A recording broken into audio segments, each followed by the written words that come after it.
Nous écoutons la catéchèse du pape François à Rome le 30 août 2023.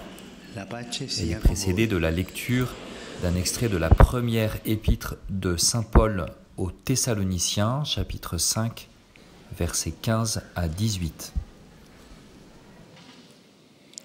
De la première lettre de saint Paul aux Thessaloniciens.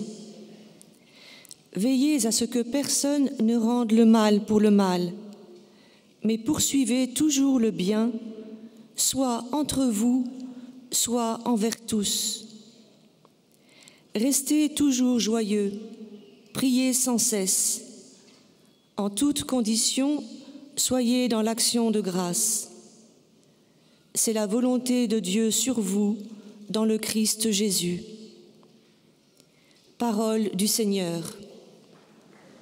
La parole du pape, maintenant. Cari fratelli e sorelle, buongiorno. Chers frères et sœurs, bonjour. Adesso, proseguendo Et maintenant, questa catechesi poursuivant sul cette tema catéchèse dello zelo sur apostolico le sujet du zèle e della apostolique passione per l'annuncio del et de la Vangelo, passion pour guardiamo l'annonce oggi de a l'Évangile, Santa Cateri Tekakwita, nous regardons aujourd'hui Sainte Cateri Tekakwita, la première femme originaire d'Amérique du Nord à avoir été canonisée. Elle est née autour de 1756 au nord de l'État de New York. Elle est la fille d'un chef indien, d'une mère non baptisée, donc d'une mère chrétienne. Elle entendait chanter les louanges du Seigneur quand elle était petite. Et nous aussi, nous avons été présentés au Seigneur pour la première fois dans le domaine familial et surtout par nos mamans et nos grands-mères.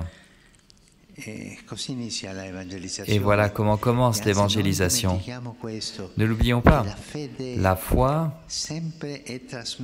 est toujours transmise en dialecte par les mamans et les grands-mères, dans notre dialecte, notre langue maternelle. Et nous avons reçu ce dialecte, cette langue maternelle de nos mamans, de nos grands-mères. Souvent, l'évangélisation commence de cette manière, par des petits gestes, et les parents aident les enfants à parler avec Dieu dans la prière. Il raconte son amour grand et miséricordieux, et les bases de la foi pour Cateri et pour nous aussi ont été mises de cette manière. Elle l'a reçue de sa maman dans sa langue maternelle. Quand elle avait 4 ans, il y a une épidémie qui a frappé tout son peuple. Ses parents et ses petits frères sont morts et elle-même, elle a gardé des cicatrices sur son visage, des problèmes de vue. À partir de ce moment-là, Cateri a dû affronter de nombreuses difficultés, des difficultés physiques à cause de l'épidémie, mais aussi l'incompréhension, les persécutions et même des menaces de mort qu'elle a subies après son baptême le dimanche de Pâques de 1676. Tout cela donne à Cateri un grand amour de la croix, signe des enfants du Christ qui s'est donné par amour pour nous. Le témoignage de l'Évangile, en effet, ne concerne pas uniquement ce qui est plaisant. Il nous faut aussi savoir porter avec patience, avec confiance et espérance nos croix de chaque jour. La patience. Patience face aux difficultés, aux croix. La patience est une grande vertu chrétienne. Celui qui n'a pas de patience n'est pas un bon chrétien. La patience de supporter les difficultés, supporter aussi parfois les autres qui peuvent être ennuyeux, qui nous mettent des bâtons dans les roues. La vie de Cateri Tekakwita nous montre que tout défi peut être dépassé si nous nous ouvrons au cœur du Christ, qui nous donne la grâce dont nous avons besoin. La patience de Jésus. Et c'est une recette pour apprendre à bien vivre. Après avoir été baptisée, Kateri doit se réfugier près des Mohawks de la mission jésuite près de sa ville de Montréal. Elle participait à la messe tous les matins. Elle consacrait du temps à l'adoration devant le Saint-Sacrement. Elle priait le chapelet et elle menait une vie de pénitence. Ses pratiques spirituelles impressionnaient tous ceux qui étaient à la mission. Ils reconnaissaient en Kateri une sainteté qui naissait de son amour profond envers le Seigneur. Et la sainteté attire. Dieu nous appelle par attraction.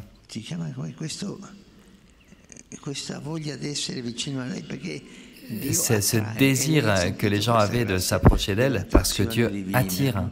Et elle a senti cette attraction divine. En même temps, elle parlait aux enfants, elle apprenait aux enfants de la mission à prier. Elle s'occupait des malades, des personnes âgées et offrait ainsi un exemple de service humble et aimant envers Dieu et son prochain. La foi s'exprime toujours dans le service. La foi n'est pas faite pour se maquiller ou maquiller son âme. Non, elle est faite pour servir. Elle fut encouragée à se marier, mais elle voulait se consacrer et consacrer toute sa vie au Christ.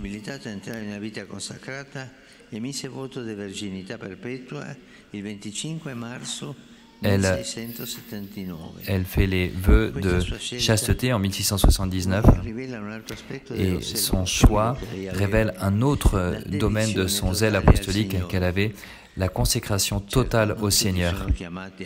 Bien sûr, tous ne sont pas appelés à faire ce même vœu que celui de Kateri, mais tout chrétien est appelé chaque jour à s'engager avec un cœur sans partage dans la vocation et la mission qui lui a été confiée par Dieu en le servant et en servant son prochain dans un esprit de charité. Chers frères et sœurs, la vie de Kateri est encore un témoignage du fait que le zèle apostolique implique l'union avec Jésus, alimentée par la prière et les sacrements, et aussi le désir de répandre la beauté du message chrétien à travers la fidélité à sa vocation particulière. Les derniers mots de Kateri sont magnifiques. Avant de mourir, elle dit « Jésus, je t'aime ». Nous aussi, nous pouvons regarder le Seigneur et apprendre de Kateri Tekakwitha d'accomplir les actions ordinaires de manière extraordinaire et de grandir ainsi dans la foi, dans la charité et dans le témoignage du Christ. N'oublions pas, chacun d'entre nous est appelé à la sainteté de chaque jour, à la sainteté de la vie chrétienne commune. Chacun d'entre nous a cet appel. Avançons sur ce chemin.